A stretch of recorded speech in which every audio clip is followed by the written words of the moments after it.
everyone, it's Susan Goddard here with day 20.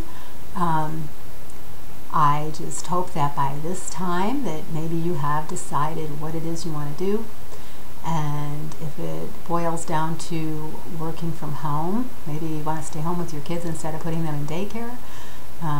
Maybe you just don't want to have a boss anymore. Whatever it is, if it is something that you decide that you want to do from home, I want to tell you about working from home. It requires some discipline. You really have to, you don't have a boss anymore, you don't have to report to anybody, but you have to report to you, and that is very important. And if you just think because you're working at home you don't have to do anything, that couldn't be further from the truth. But working from home, although it requires a lot of discipline and responsibility, it also gives you total freedom. You don't have anybody telling you when you have to work. You don't have to wake up at 6 in the morning. You could sleep till 10 and start working at 10 o'clock.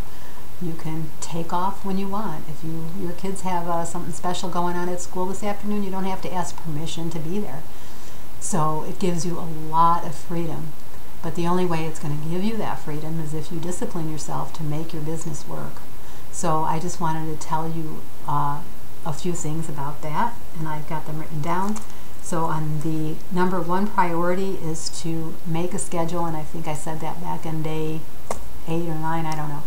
But make a schedule, and it really helps if you make it the night before. Because that way when you get up first thing in the morning, you have your plan sitting right in front of you. You don't have to think about what you're doing for the day. It's already written out. Because usually at the end of the day, we kind of unwind and we are a little bit, kind of, the day's over, so our mind is a little bit freer, and the things always pop into your head. Okay, this is what I need to do tomorrow, and this is what I need to do tomorrow. So write it down, write down your list, and that way when you wake up in the morning, you can get started right away without having to think about making a schedule then. And also, the first thing that you need to do on that list is what is the most important thing as to your money-making activities. Maybe there's a lot of things involved in your business, a lot of different steps, but probably there's just 1 or 2 steps that involve the making of the money. And so make sure that those are your priority, because we've got to be making money or we're not going to be successful, right?